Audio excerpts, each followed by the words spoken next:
Bismillahirrahmanirrahim. Alhamdulillahilladzi khalaqal mauta wal hayata liyabluwakum ayyukum ahsanu amala wa huwal azizul ghafur. Asyhadu an la ilaha illallah wa asyhadu anna Muhammadan abduhu wa rasuluh. Wa nusalli wa nusallim ala sayyidina Muhammadin wa ala alihi wa sahbihi ajma'in.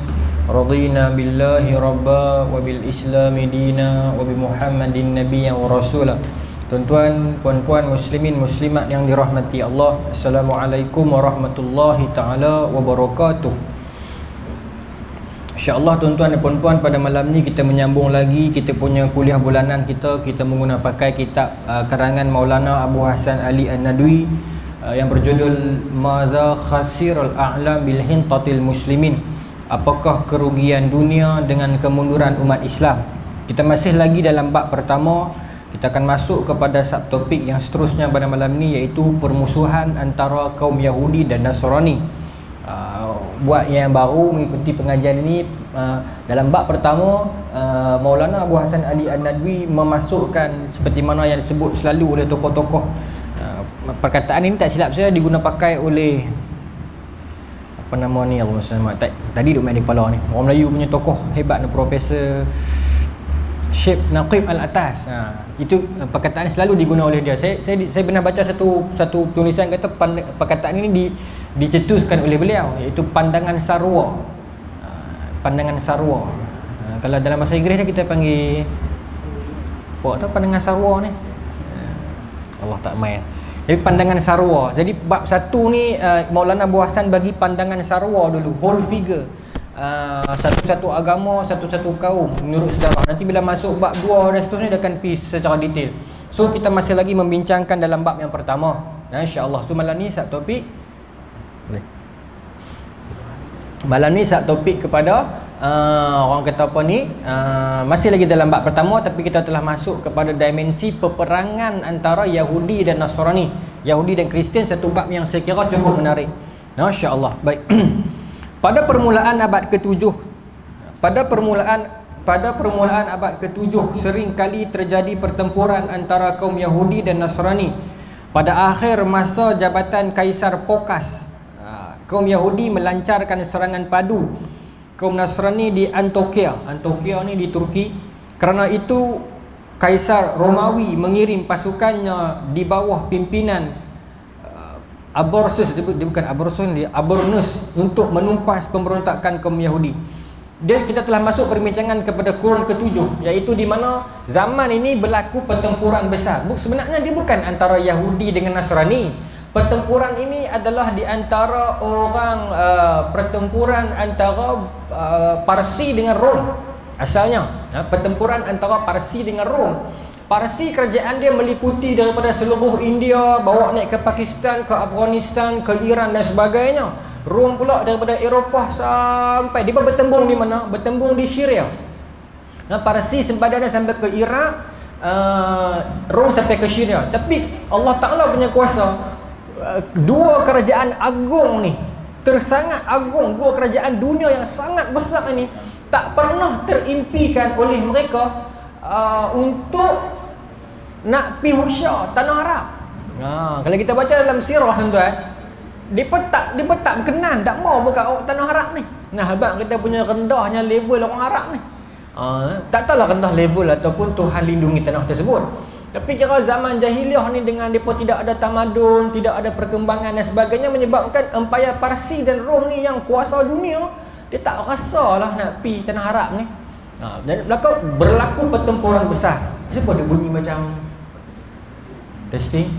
Boleh tak? Tuan boleh dengar? Boleh tak? Berlaku pertempuran besar antara Rom dengan Parsi. Di sini disebutkan berlaku pertempuran ketika mana 610 Masihi. Tuan-tuan, kalau kita boleh gunakan kalender Masihi, terutusnya Rasulullah SAW dalam tahun Masihi ni kita boleh katakan dalam tahun 609. Plus minus, ada kata awal lagi, tapi mengikut kiraan lebih kurang 609. Senang abang, awal kurun ke-7 kerasulan baginda Nabi SAW. Maka pertempuran ini sebenarnya dia berlaku dalam area awal kerasulan Nabi. Antara Parsi dengan Rom ni, dia berlaku di antara area awal kerasulan Nabi. Baik. Perintah Kaisar Kaisar ni perintah kaisar itu dijalankan oleh Panglima Abnosus dengan kekejaman luar biasa. Semua orang Yahudi dibunuh dengan cara mendirikan bulu roma, maksudnya membunuh dengan cara yang cukup kejam. Kita kampi bagaimana pertempuran ini akhirnya melibatkan Yahudi. Sebab tu Maulana Abu Hasan Ali An-Nadwi menamakan perang antara Yahudi dan Nasrani. Yahudi dengan Nasrani ni mereka tak pernah setuju. Kalau kita ikut dalam sejarah betul pun sampai ke hari ni pun tak setuju. The real Jews dengan the real Kristian ni mereka takkan setuju. Bahkan orang Yahudi lagi selesa dengan orang Islam berbanding orang Kristian, dan orang Kristian lagi selesa dengan orang Islam berbanding orang Yahudi. Kalau kita tengok dalam sejarah Bidayah wa Nihayah, Sayyidina Umar ketika mana masuk membuka Baitul Maqdis, dia melihat dekat Sakrah, tempat kebanggaan orang Yahudi dekat Baitul Maqdis itu penuh dengan sampah, dan disebutkan dalam Bidayah wa Nihayah dengan kain-kain darah, minta maaf sebut darah haid wanita dilemparkan di situ. Ya, orang Kristian lempar tempat kesucian orang Yahudi, dan orang Yahudi juga buat benda yang sama dekat tempat kesucian orang Kristian, tempat Nabi Isa dilahirkan pun mereka boleh lempar segala sampah, segala tuala haid wanita. Mereka memang tak setuju bila Islam datang mendamaikan antara keduanya. Cuma dalam Bidayah wa Nihayah disebutkan ada beberapa syarat yang kaum penduduk Ilya minta kepada Sayyidina Umar, kalau Islam nak merintah Baitul Maqdis kena buat beberapa syarat, antaranya orang Yahudi jangan dibiarkan bebas sangat. Orang Kristian yang kata lagu tu, orang Yahudi jangan bagi muka sangat, sebab orang Kristian tak bagi muka ke orang Yahudi. Sebab bila bagi muka, mereka melampau. Orang Yahudi ni jenis, bila mereka sikit, mereka sangat tunduk kepada kita. Bila mereka ramai, mereka akan naik pijak kepala kita, mereka tak peduli. Kita nak sambung perbincangan ini. Baik. Perintah Kaisar. Kaisar ni, maksud Inggeris dia Caesar lah, macam tu lah. Kaisar ni Rom, Kisra ni Parsi. Dijalankan oleh Panglima Abnosus dengan kekejaman luar biasa. Semua orang Yahudi dibunuh dengan cara yang mendirikan bulu roma. Sebahagian ada yang dibunuh di ujung pedang, ada yang digantung, ada yang ditenggelamkan di dalam laut, mahupun ada yang diseksa, ada pula yang dilemparkan ke tengah-tengah binatang buas. Orang-orang Kristian bila masuk ni, raja-raja Rom Kristian ni masuk menyelamatkan orang Kristian dekat wilayah peperangan ini, akhirnya mereka telah hukum orang-orang Yahudi dengan hukuman yang cukup dahsyat. Meanwhile, dalam sejarah Islam benda ini dibincangkan oleh Allah Ta'ala, disebutkan oleh Allah Ta'ala. Dalam hadis disebutkan, bahkan dalam Quran, surah Rum tu tuan-tuan menceritakan khusus tentang benda ni. Ulama bincang, kita ada surah Rum, kita tak ada surah Parsi. Kenapa? Bincang tuan-tuan, memang ada. Tetapi kisah dalam surah Ar-Rum itu menceritakan tentang kisah ini. Kisah antara pertempuran antara Rom dengan Parsi. Pertempuran ini berlaku tahun bila? Seperti mana disebutkan tadi, tahun 600. Buku ni kata 610. Pertempuran ini lama, tapi 615 to be exact lah, Rome was defeated. Itu 615 Hijrah. So 609 Nabi diutuskan, 615 Hijrah bermaksud tahun ke-6 kerasulan. Dapat berita orang-orang Rom kalah dalam pertempuran berlawan dengan Parsi. Maknanya pertempuran dua kuasa besar antara Rom dengan Parsi ini terlalu great sampai dibincangkan di 100 tempat. Dibincangkan di 100 tempat. Sebab dua buah empayar ini tak pernah bertembung sebelumnya. Parsi melebarkan kuasa ke timur, Rom melebarkan kuasa ke barat, sangat besar kuasa mereka. Tokoh-tokoh empayar mereka begitu ramai dan hebat, kesatria dan raja mereka. Akhirnya pada 610 mereka akhirnya bertemu. Jadi pertemuan antara dua kuasa dunia ini menjadi viral, menjadi perbincangan hangat.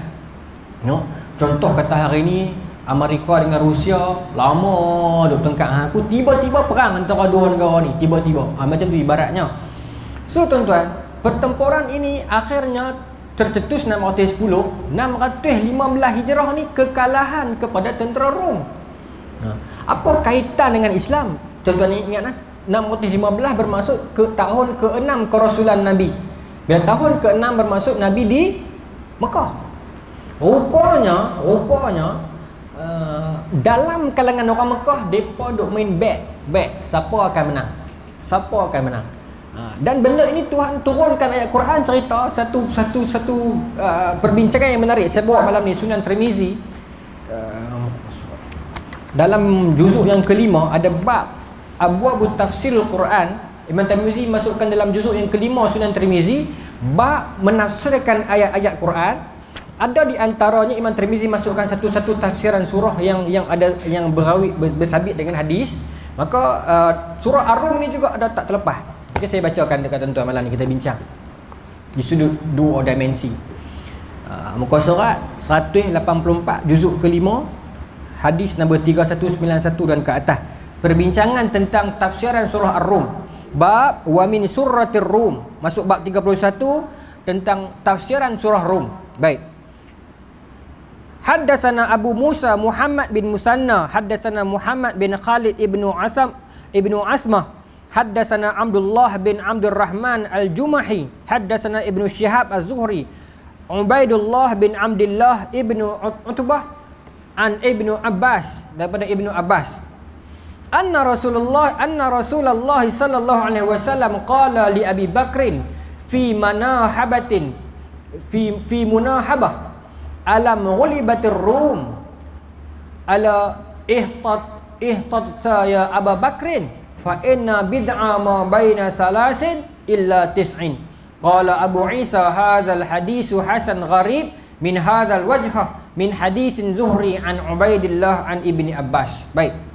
Lepas saya baca maksud dia.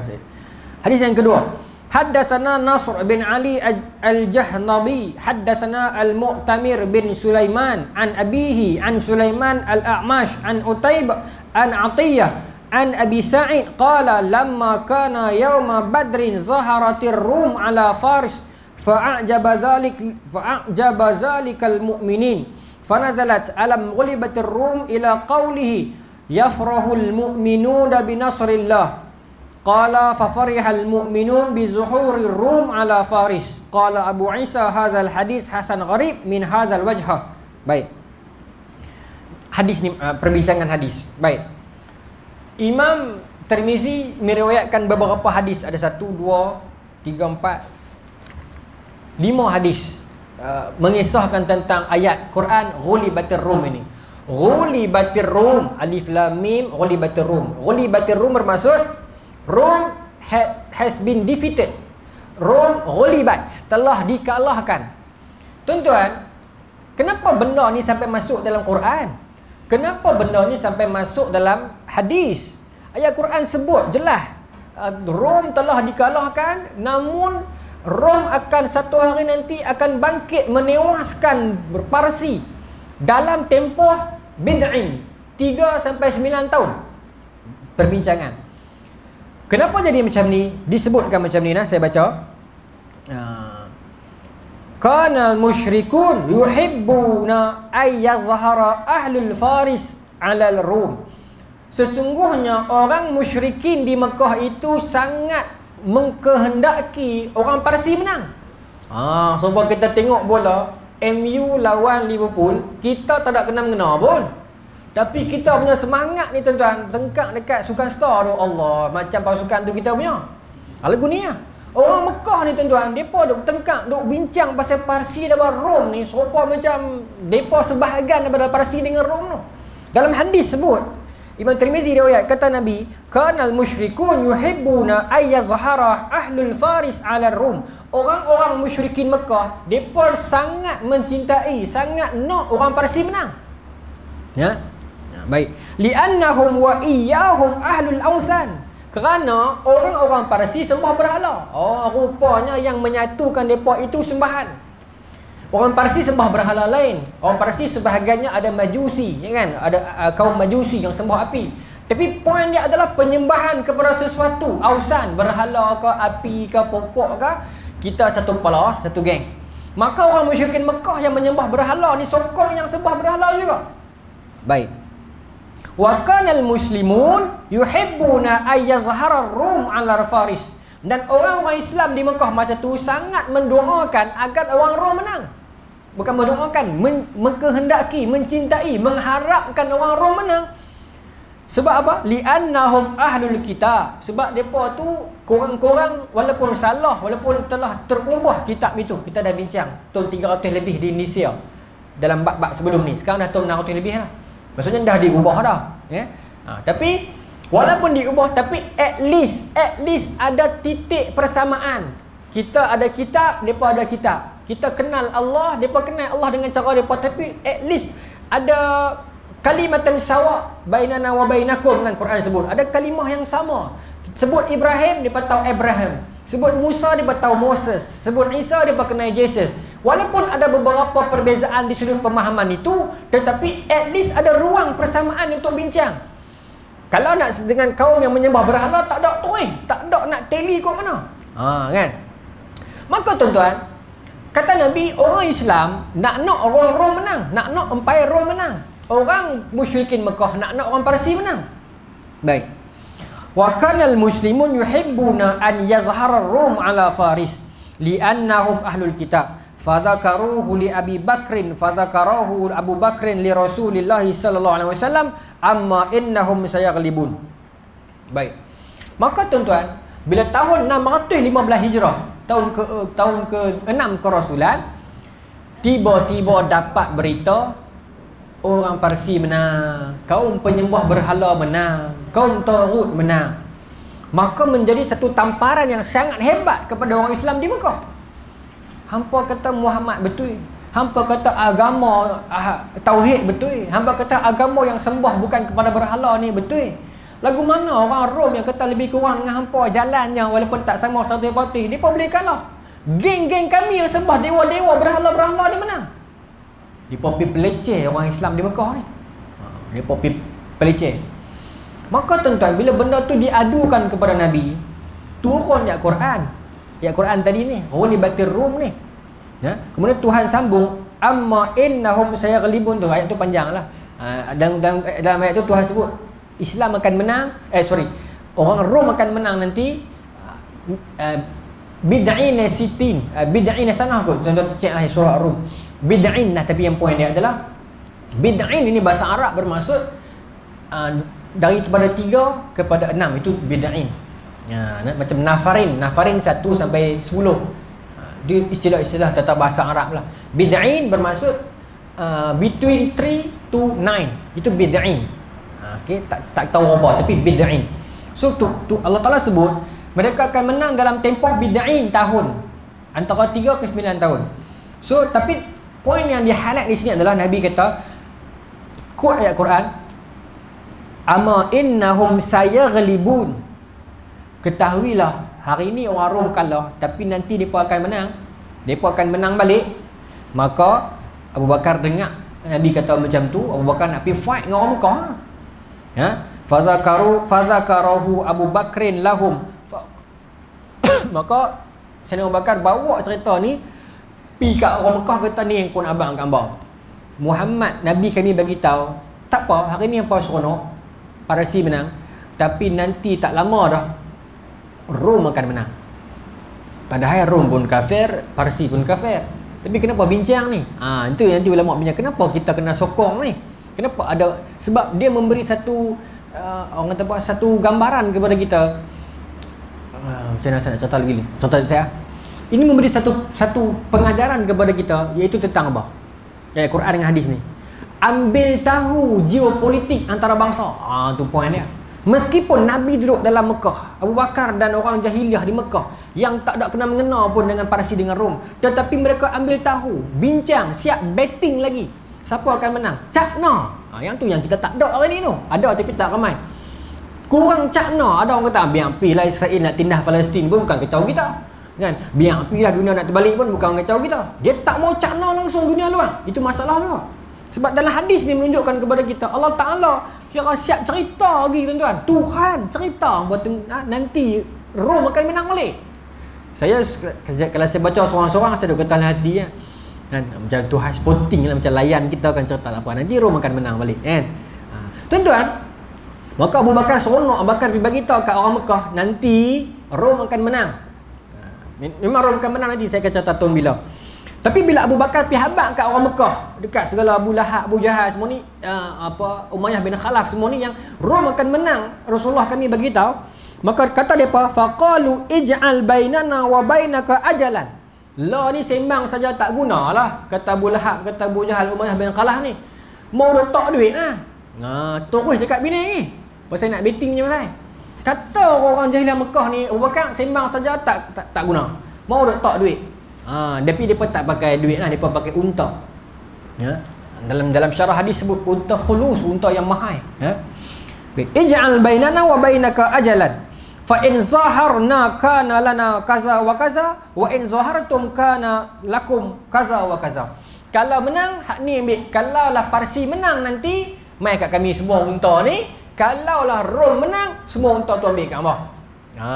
Baik, setuju tak tu? Saya sambung Faja'ala ajalan 5 sinin. Okey. Sebab apa jadi 5 sinin ni? Dia tak cerita kat sini. Kat sini cerita detail. Okey. Hadis seterusnya saya petik. Fartahana Abu Bakrin wal musyrikun wa tawadhu'ur rihan wa qalu li Abi Bakrin kam taj'alu bid'un. Okey, daripada setuju nak buat bet, maka orang musyrikin tanya Abu Bakar.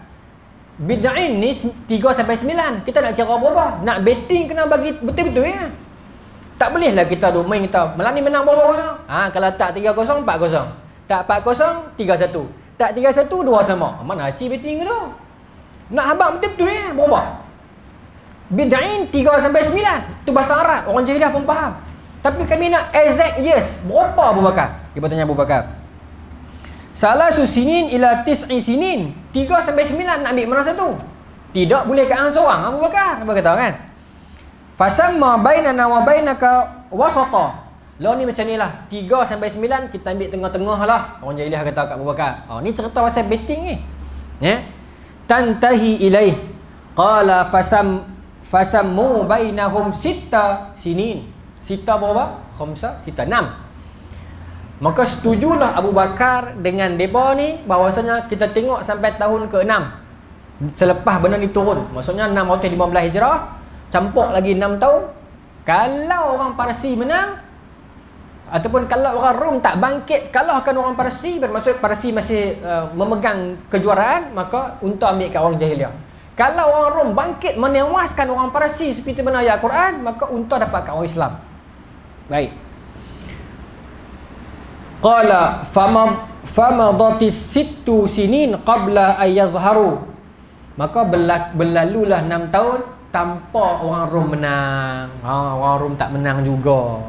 Ya. Fa aqaza musyrikun rahna Abi Bakrin. Maka orang-orang musyrikin ambillah harta-harta betting Abu Bakar tadi tu. Ambillah harta Abu Bakar tu. Itu yang hadis pertama saya baca tadi tu. Yang qala li Abi Bakrin, Nabi berkata kepada Abu Bakar fi munahabah, dalam pertandingan Abu Bakar dengan orang jahiliah tu, Nabi kata alam ghulibatir rum alla ihtata ya Abu Bakrin fa inna bid'a ma baina salasin ila tis'in. Nabi kata kat Abu Bakar, takkan hang tak perasan bid'in ini 3 sampai 9. Sebab apa hang pi bet 6, hang pi bet lah 9. Korang-korang selamat dah. Maknanya Nabi layan. Tapi nanti ulama bincang lah benda ni berlaku zaman bila. Ya, tapi maksudnya zaman tu spirit nak bagi tahu jangan kalah dengan orang bukan Islam. Jangan kalah. Nabi kira sporting, Nabi kata Abu Bakar hampir bet tahun bila? Tahun ke-5 Rasulullah. Nabi kata Abu Bakar ni, bukan saya kata lah. Nabi sebut. Qala Nabi li Abi Bakrin, Nabi berkata kepada Abu Bakar, takkan hang tak tahu 3 sampai 9 tu ambillah 9. Ambil lah jalan paling selamat. Pasal orang jahiliah tanya nak letak berapa? Habis 7, 5, 6 berapa? Baik, contoh dia macam tu. Ni hadis yang pertama tadi tu. Okey. Kemudian saya sambung hadis ni. Maka bila berlaku tahun ke-5 Islam Rom tak menang juga. Bila Rom tak menang tuan-tuan, orang musyrikin seronok ni berlaku sebab orang Rom tak menang. Baik.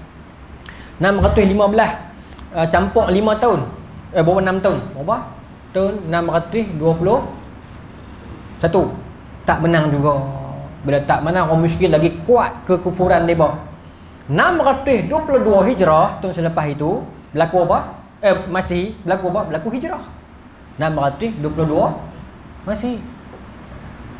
Lepas tu tuan-tuan, 622 masih berlaku Hijrah. 623 masih berlaku dua benda. Satu, perang yang pertama selepas Hijrah, perang Badar 623 Masih, dan tahun itu juga berlaku kemenangan Rom. Sebab tu nanti dalam hadis kata, perawi kata, qala Sufyan sami'tu annahum zaharu alaihim yawm badrin. Kata perawi ni sampai kita pun tak tahu orang Islam gembira sebab menang Badar dengan menang Rom, yang mana satu? Nampak macam menang Rom depa lagi seronok. Sebab apa ni? Kita cerita nah. Falamma dakhalatis sanah as-sabi'ah, bila masuk tahun ke-7, bila masuk 623 Hijrah, zaharatir Rum ala Faris, menanglah Rom ke atas Parsi.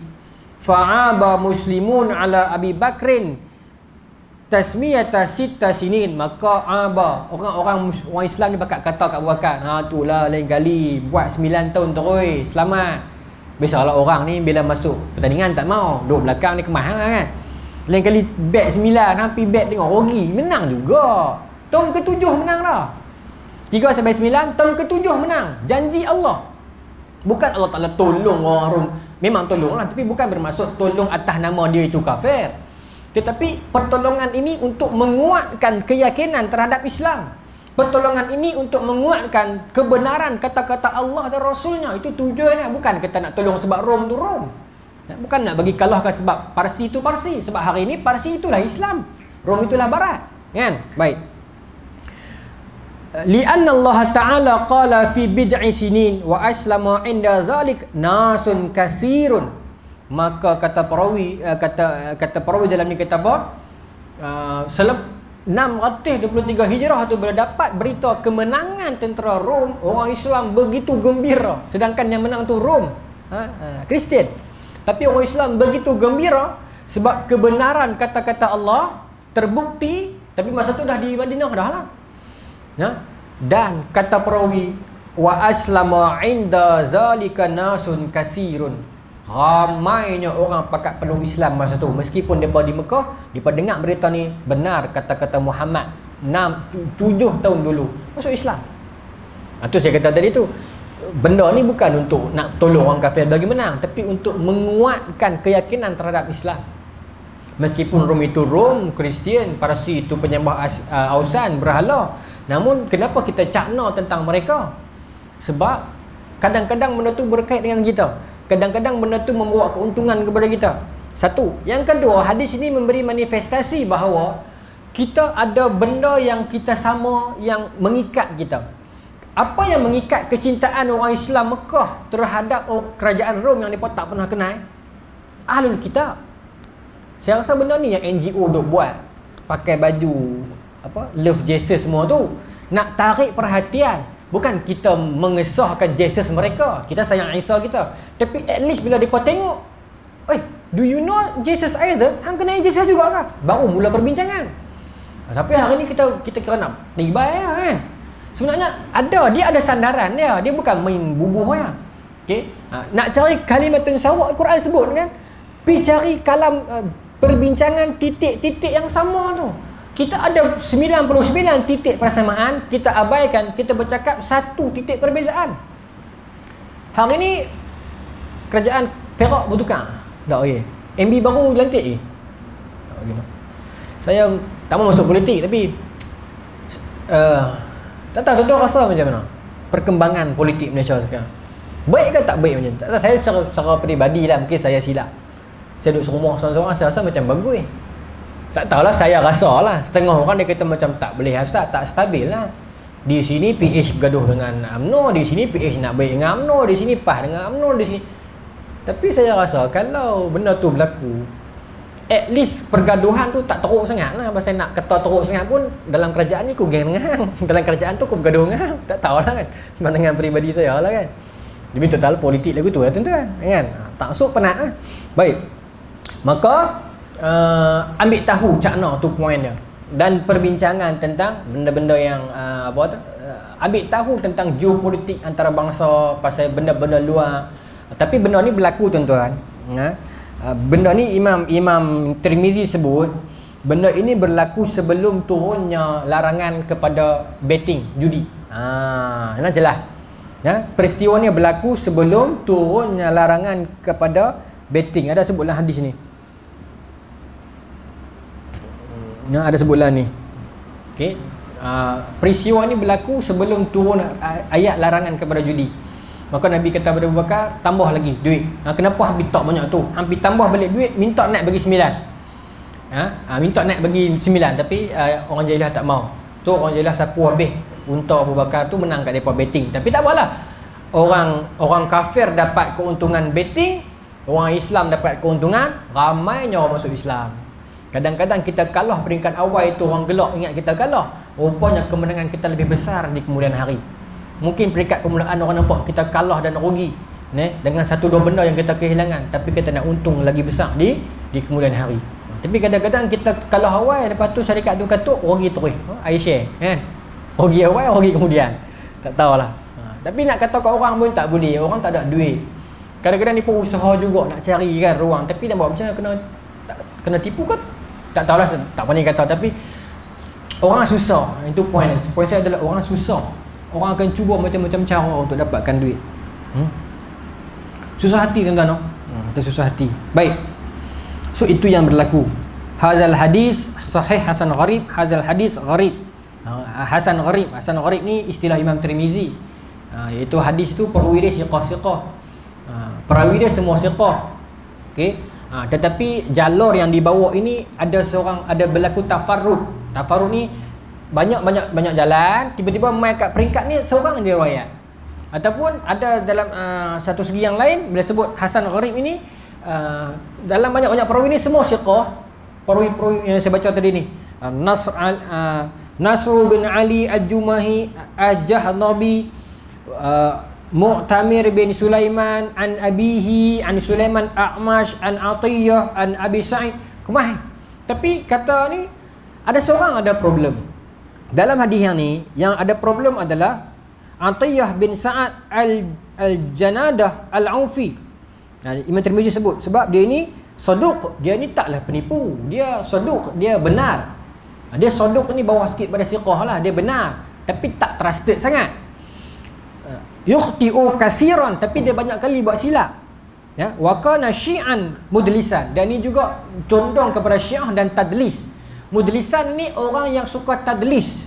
Kalau tuan-tuan jumpa dalam bacaan buku depan ni, dia ini perawi yang tadlis. Tadlis bermaksud dia skip riwayat. Jurjani sebut di dalam du'afa, kamil du'afa ar-rijal, dan juga apa nama ni Muhammad. Satu lagi saya tak ingat nama. Kitab-kitab para perawi ni, tapi yang Jurjani sebut Atiyah ni dia berguru dengan tok guru dia nama Kalbi. Tok guru dia ni berguru dengan Abu Sa'id Al-Khudri, kat sini ada kan. Bila Abu Sa'id meninggal, Atiyah ni pergi berguru dengan Kalbi ni, pergi berguru. Tetapi bila dia dah habis mengaji, Atiyah ni dia pergi cerita ke anak murid dia, dia tak habaq nama tok guru dia, Kalbi ni. Dia habaq, aku ambil daripada Sa'id, Abu Sa'id Al-Khudri. Itu tadlis. Dia skip. Sebab tu tuan-tuan tengok dalam hadis ni, an abihi an Sulaiman A'mash an Atiyah an Abi Sa'id. Daripada A'mash, daripada Atiyah, daripada Sa'id. Rupanya di tengah-tengah ni ada orang lain, tok guru dia. Dia tak sebut. Ya? Atiyah bukan dia wafat tahun 100 Allahumma salli ala Muhammad 127 Hijrah dia wafat. Nak kata sahabat ataupun tidak no? Pasal Anas pun wafat 100 lebih juga. Tapi dalam Jurjani du'afa ar-rijal tu dia sebut tabi'in yang awal. Tapi macam itulah, dia penamaan kepada macam ni. Dia penamaan kepada sahabat ni ada kadang-kadang depa berbeza sebab ada orang yang dia hidup zaman Nabi tapi dia tak Islam zaman tu. Jadi setengah ulama yang syadid dia kata depa ni bukan sahabat, depa ni mukhadram. Mukhadram saya pernah sebut dulu kan. Ada yang kata tak, memang sahabat. Itu yang jadi permisalan sikit. Tapi saya berpandangan menurut Jurjani yang saya follow, kitab itu yang saya baca tadi baru baca, dia antara tabi'in yang awal. Selamat sikit lah macam tu kan. Sebab apa? Saya bagi contoh macam ni. Abu Sa'id Al-Khudri, bawah Abu Sa'id ada anak murid nama Al-Kalbi. Bawah Al-Kalbi barulah Atiyah ni. Atiyah ni orang Kufah. Sebab tu Imam Tirmizi kata Syi'an, dia ni Syiah.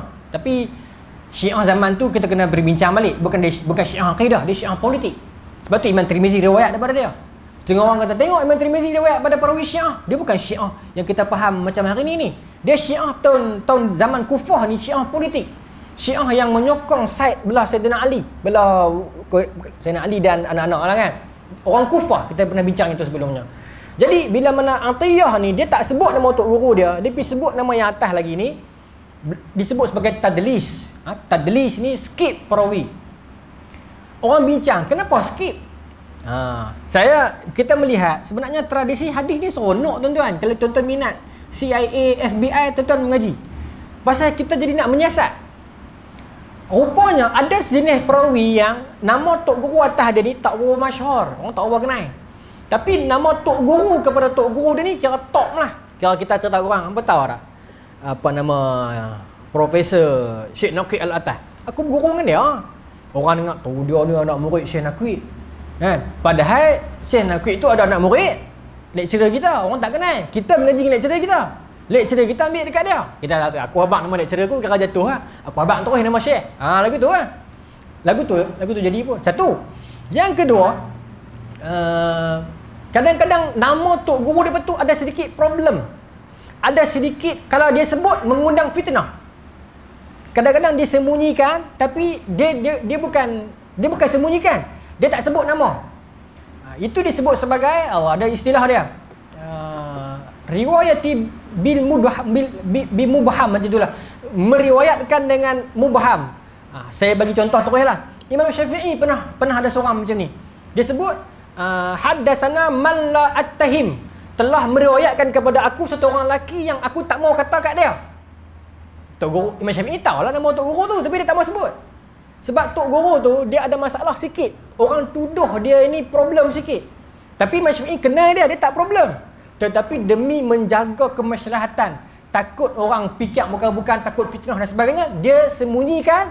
Tapi berbeza dengan tadlis. Tadlis dia tak abang tu kan? Dia seolah-olah macam skip. Tapi Imam Syafi'i dia abang. Cuma dia tak sebut nama, mubham. Dia kata telah meriwayatkan kepada aku haddatsani man la attahim, telah meriwayatkan kepada aku seorang yang aku tak mau kata kat dia. Ini tok guru Imam Syafi'i di Mekah. Saya tak ingat nama tu. Allahumma salli tak mai. Okey, tapi benda tu berlaku. Okey, tapi riwayat Atiyah ini diragui. Tapi dia seorang lah. Lelaki yang lain macam A'mash, semua ni semua tokoh-tokoh hadis yang besar. Sebab tu kata Imam Tirmizi, Hasan gharib. Perawi ni semua kuat. Tapi macam mana bila benda Atiyah ni seorang, so ada masalah sikit, kena ragu lah. Tetapi tak jatuh sampai tahap lemah, tak jatuh sampai tahap palsu, sebab ada mutabaah dengan syawahid, ada riwayat orang lain yang cerita benda yang sama. So kuat. Poin dia adalah kuat lah, poin saya. Saya saja macam mana saya nak kata, saya cuba nak beritahu hadis ni kuat. Tu lah. Tapi alang-alang saya cerita bila teknikal dia kan. Sebab tuan-tuan, Allahumma salli ala Muhammad. Tuan-tuan bisa dengar tak hadis bila Nabi nak naik burak, lepas tu burak duduk tak diam, tak mau bagi Nabi naik kan. Bila kita buka di dalam hadis-hadis tentang Isra' Mi'raj, Bukhari, Muslim dan sebagainya, tak jumpa. Kata utitu bil burak fahiya dabbatul abyad, telah didatangkan kepada aku burak, binatang yang putih, tawilun minal himar wa adna minal baqal, lebih tinggi daripada himar, lebih rendah daripada baqal. Aku naik dia, kami terus pergi naik langit. Hadis Bukhari, hadis Muslim dan beberapa hadis yang kuat. Jadi bila cerita yang main kat kita burak duk tak diam apa semua ni kan, maka orang yang cepat menuduh, dia akan kata, hampa tengok depa duk main hadis palsu lah apa cerita. Kebetulan saya kena kaji, kebetulan. Bila kena kaji ni kena cari sungguh-sungguh. Saya cari tuan-tuan, ada jumpa. Ada yang burak tak mau duk tak diam. Sampai Jibril marah dia, "Hei, hang tak malu ke? Hang tak tahu ke siapa duk atas hang ni? Manusia paling mulia atas dunia." Tapi hadis itu duduk dalam tafsir Ibnu Jarir At-Tabari, tafsir Tabari. Imam Tabari buat main sanad dia, tapi ada problem sebab sanad itu nampak macam perawi yang atas tu tak jumpa dengan Anas bin Malik. Sebab an Qatadah, an Anas bin Malik, Qatadah pun tak ada, pi Anas terus. Jadi ada problem. Lepas tu saya cari lagi. Tuan-tuan, rupanya kita jumpa benda ni dalam Musnad Ahmad satu lagi dalam Sunan Tirmizi, yang menurut penilaian para perawi hadis, menurut penilaian para ulama hadis, hadis ini sahih, kuat. Dan bila saya buat takrij, kesemua ini adalah siqah. Rupanya hadis tu kuat. Iaitu yang apa? Yang burak tu duduk tak diam tu. Jadi tuan-tuan, bila orang kata hadis ni lemah, memang lemah lah sebab perawi lemah. Tetapi dia akan jadi hasan, jadi kuat, bukan jadi dia tak boleh jadi sahih terus. Tapi jadi dikuatkan sebab sokongan lagi dua riwayat ni. Dia cerita macam ni tuan-tuan. Hadis yang sama, orang ni cerita kita tak percaya. Orang dia ni biasa bohong.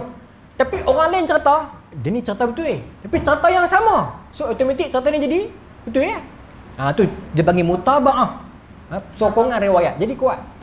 Tuan-tuan doakan saya pasal ni saya punya kerja sekarang saya kena buat cari hadis-hadis ulama kitab turas, kitab Jawi Melayu ni. Yang orang kata-kata tu saya kena cari balik satu-satu untuk membuktikan.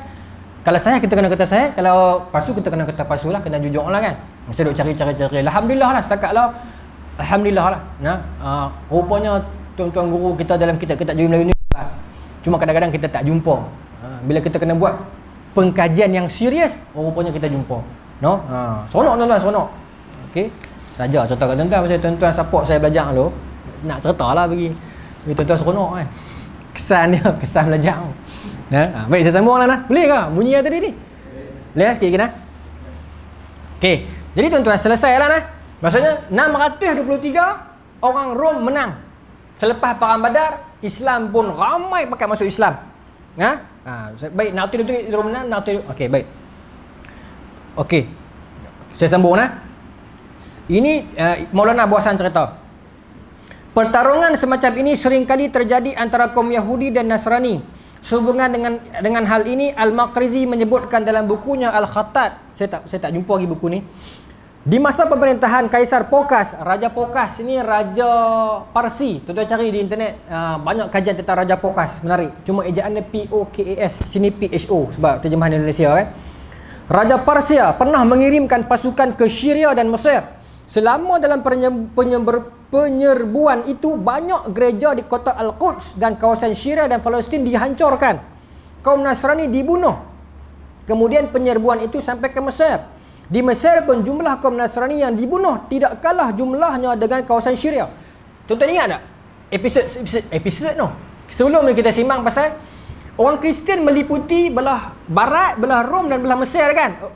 Orang Kristian Mesir dengan orang Kristian belah Syria, belah Rom tak setuju kan. Kita cerita sebelum ni ingat. Mai orang Parsi, hampa tak setuju sangat, dua-dua aku tiba. Kristian Mesir pun kena, Kristian Syria, Palestin dan ke atas pun kena. Bila Raja Phocas ni hantar tentera. Dalam dimensi itu ada orang-orang Yahudi yang terbuang. Yahudi sangat dibenci sebab Yahudilah yang buat komplot bunuh Nabi Isa. Jadi Yahudi hidup dalam buangan, pi merata, orang tak mau ni. Tiba-tiba bila mai bantuan luar, orang Parsi out of nowhere yang mai serang Rom, orang Yahudi yang jadi terbuang minoriti ni ambil kesempatan.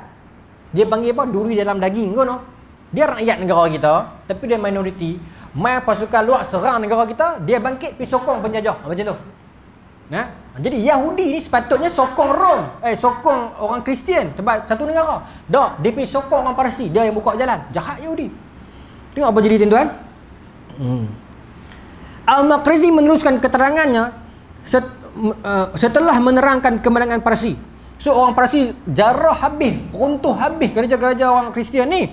Kemudian waktu itu kaum Yahudi benar-benar mengadakan sejumlah pemberontakan di kota Sor dan kota-kota lainnya, melampiaskan dendam mereka terhadap kaum Nasrani. Dia berkata masa ni kami nak balas balik. Dia ambil kesempatan bila orang Parsi masuk, mereka pun pergi buka jalan, pergi bagi maklumat, pergi pukul orang Nasrani. Disebut oleh Maqrizi lebih teruk daripada orang Parsi buat.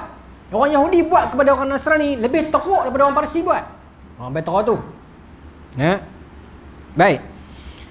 Saya sambung.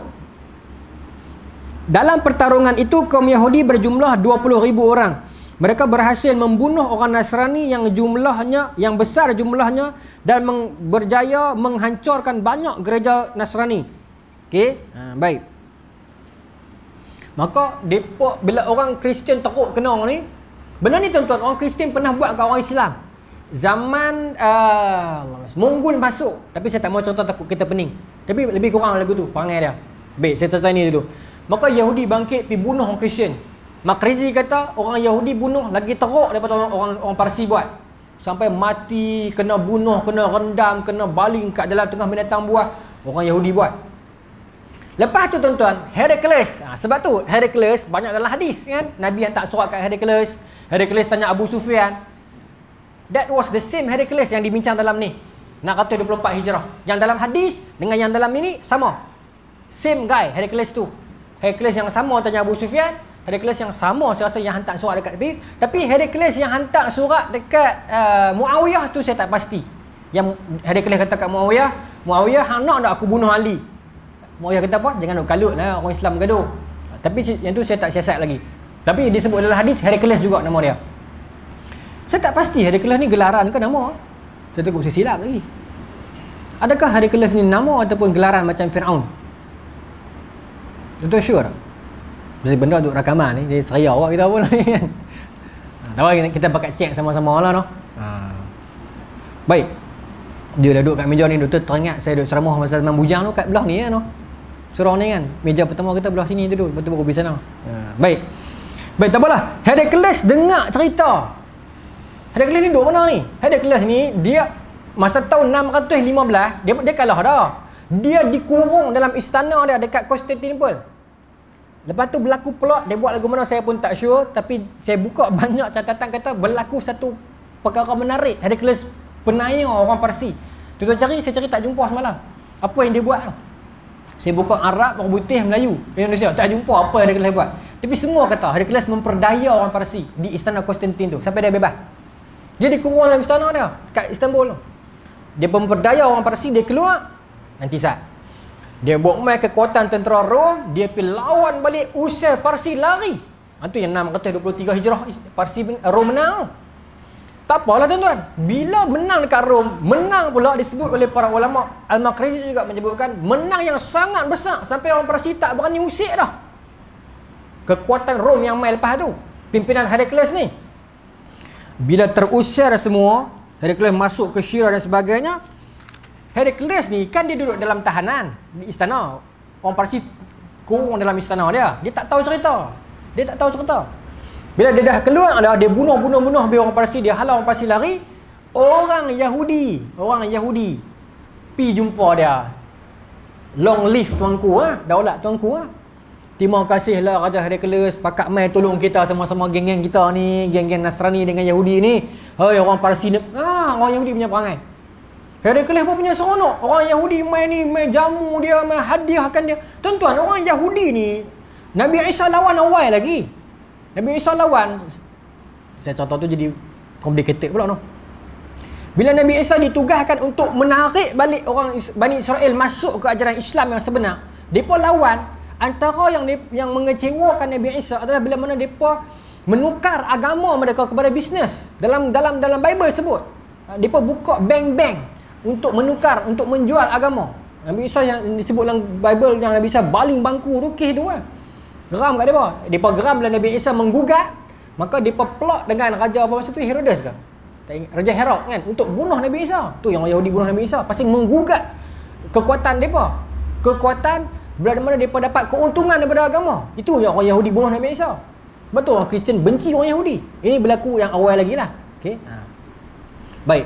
Jadi bila orang Yahudi dapat tahu Herakles menang, halau orang Parsi, orang Yahudi pergi jumpa Herakles bagi duit. Orang Yahudi memang kaya. Memang kaya sejak dulu tu yang kita bincang malam tu. Rockefeller Foundation, tempat pelapas semua orang Yahudi mendanai. Memang depa ada duit, depa bagi dana. Depa memang ada duit. Ini anti-vax marah pula. Saya tak tahulah tuan-tuan, tapi nak berlaku adil kepada golongan anti-vaksin, kalau perbincangan mereka itu berkenaan dengan konten, berkenaan dengan bahan-bahan dalam tu, saya kira kita boleh buka perbincangan, buka pintu perbincangan. Okey, tak apa bincang secara akademik.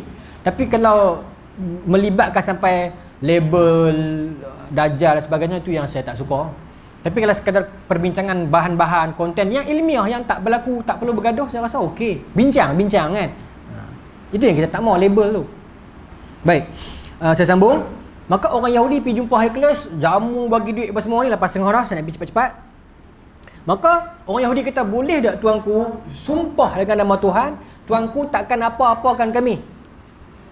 Herakles kata, siapa aku nak apa-apakan hamba rakyat beta. Orang Yahudi kan duduk bawah Rom sebelum ni. Okeylah, sumpah lah. Betul ni sumpah? Betul lah sumpah lah. Ni saya terjemah bahasa kita ni. Saya lepas tengok ha. Okey, sumpah. Baik. Okey. Raja Rom Heraklius telah sumpah tidak akan apa-apakan orang Yahudi. Raja Rom tak tahu cerita sebenar. Orang Yahudi lah paling korang ajak sekali masa dia dalam tahanan dulu. Maka Raja Rom pun sambunglah pergi melawat segala pemuka-pemuka Nasrani, bincang-bincang semua. Maka orang Nasrani tanya Heraklius, betulkah tuanku dah sumpah nak lindungi orang Yahudi? Heraklius kata betul ya. Dia kan rakyat kita. Dia kan kita punya side. Dia kan kita punya pakatan. Maka kata orang Nasrani, tuanku tak baca Facebook lah. Ini saya tambah. Depa ni yang paling tak guna kali tunggu. Depa ni yang buka jalan dekat orang Parsi sebelum ni. Masa orang Parsi jajah kita, orang Yahudi paling teruk sekali. Orang Nasrani mungkin, orang Parsi mungkin depa tolak kita jatuh. Tapi orang Yahudi mai pijak kepala kita. Macam itulah saya terjemah bahasa mudah ni. Patut tuanku hukum depa. Kata Heraklius, beta tak tahu cerita. Tapi beta dah sumpah dah macam mana. Kata orang Nasrani, undang-undang dalam negeri ni kan dah yang bikin, boleh ubah. Terus para pemuka, para rahib Nasrani berbincang bagaimana untuk bayar nak settlekan sumpah Raja Heraklius ni. Macam kita yang Islam, kita ada kafarat sumpah kan? Sama. Maka tuan-tuan, para pemuka agama Nasrani memberikan fatwa kepada Heraklius tentang bolehnya membatalkan sumpah dengan tebusan puasa pada hari Jumaat setiap tahun yang akan dilakukan oleh penduduk Nasrani sepanjang zaman. Saya rasa di setengah tempat, semisal di Rusia, ni pun saya dapat dalam internet, mungkin saya salah, internet bukan semua betul kan, tapi mesti diamalkan. Disebut sebagai Jumaat yang suci. Jumaat yang suci, tuan-tuan cuba carilah artikel tentang tu. Masih diamalkan di setengah kawasan, terutamanya kawasan Katolik. Okey, diamalkan. Tapi kalau tuan-tuan refer dekat Amerika, England, saya tak buat lah, sebab England ni dia punya mazhab dia apa? Christian England ni. Dia satu nama yang lain. Dia bukan Katolik, bukan Ortodok, dia apa? Apa dia tu? Anglican tu kan? Anglican tu England punya, pasal dia jadi Christian national lah kan. Dia jadi Kristian kebangsaan lah, Anglican. Okey, baik. Tak apa. Tapi masih diamalkan Jumaat suci, iaitu pada satu hari Jumaat seluruh orang Kristian kena puasa. Nampak tak agama bila jadi alat politik jadi gitu lah. Tambah untuk membatalkan sumpah, kita kena puasa ramai-ramai untuk Heraklius. Setiap hari ada satu hari Jumaat yang suci, kita putuskan certain hari lah. So bila sepanjang zaman kena puasa sampai hari ni. Okey, tapi minoriti saja yang buat sekarang misalnya. Okey, dia pun tak ikut agama yang betul. Maka tuan-tuan, dengan jadinya begitu, maka tertebuslah sumpah, maka Heraklius boleh bunuh orang Yahudi. Okey, maka tuan-tuan, fatwa tersebut diterima dengan baik oleh Kaisar Heraklius, dan Kaisar dengan segera Kaisar Kaisar ni Heraklius lah, mengadakan penindasan terhadap kaum Yahudi sehingga tidak ada seorang Yahudi pun yang dapat menyelamatkan diri darinya, kecuali yang sempat melarikan diri ataupun bersembunyi. Okay. Dalam riwayat yang lain di atas dapat ditarik kesimpulan bahawa betapa besarnya kekejaman yang telah dilakukan oleh kaum Nasrani dan kaum Yahudi pada masa itu. Sedikit pun mereka sudah tidak mengenal arti kemanusiaan. Maknanya teruk lah. Senang abang poin saya adalah teruk. Okay. Raja Heraklius bunuh dan buru Yahudi sampai lari bersembunyi merata tempat. Okay. Itulah nasib bangsa Yahudi yang biadab lah. Yang biadab, dan tuan-tuan tahulah Yahudi tak hurai tasyad lah orang Yahudi ni no. Yahudi lah antara yang paling duk promote Rasulullah. Mereka lah yang paling duk promote. Dia kata nanti muat Rasul kami mai, hampa boleh buat. Lah hampa boleh hina kami. Orang Yahudi. Mereka yang, tuan-tuan, saya nak sikit lah, 1 minit. Kita baca sejarah Islam, syurah Islam, di Yasrib, Aus dengan Khazraj tak setuju kan? Kaum Ansar, Aus dan Khazraj bergaduh kan? Siapa yang menyatukan mereka? Rasulullah lah. Tapi kalau kita baca sejarah silam Yasrib qabla al-hijrah, sebelum berlaku hijrah, yang menyebabkan Aus dan Khazraj bergaduh, Yahudi Madinah. Dia tak boleh tengok Bumi Putra bersatu, sebab kalau bersatu dia akan susah hati. So dia pastikan Aus dan Khazraj bergaduh. Itu raja orang Yahudi Madinah. Dan dialah yang paling kuat kata, nanti Rasul kami mai, hamba boleh buat. Tapi bila mai sungguh Rasul itu, yang depa expect orang Israel, rupanya orang Arab, depa sendiri yang tolak. Itu perangai orang Yahudi. Sampai orang Madinah heran. Dulu hampa yang nak sangat Rasul ni. Bila kami buat main Rasul ni, hampa pula tolak. Depa kata depa tak iktiraf kalau Rasul itu bukan Yahudi, bukan Israel. Depa nak Rasul itu Israel. Itu orang Israel yang lawan Tuhan kerana rasisnya mereka yang sangat tebal. Wallahu ta'ala alam. Kita sambung bulan depan. Kita akan masuk tentang Parsi. Dan tak silap saya, dia akan pergi sampai ke Buddha, China dan India. Menarik lah. Lepas tu masuk bab 2 baru kita pergi perbincangan yang serius lagi. Sekarang ni kita pergi pada pandangan sarwa, akar perbincangan. Wallahu ta'ala alam. Bismillahirrahmanirrahim. Allahumma razuqna fahman nabiyyin wa ifdal mursalin wa ilhama malakatil muqarrabin wa ahdina fi dayatil arifin birahmatika ya arhamar rahimin. Allahumma ja'al jam'ana hadza jam'an marhuma wa tafarraqna min ba'dihi tafarraqan ma'suma wa la taj'al lana fila wala ma'ana wa la matba'una syaqiyyan wala matuda wala mahruma. Rabbana atina fid dunya hasanah wa fil akhirati hasanah wa qina adzabannar. Sallallahu ala sayyidina Muhammadin wa ala alihi wa sahbihi ajma'in walhamdulillahi rabbil alamin. Assalamualaikum warahmatullahi wabarakatuh.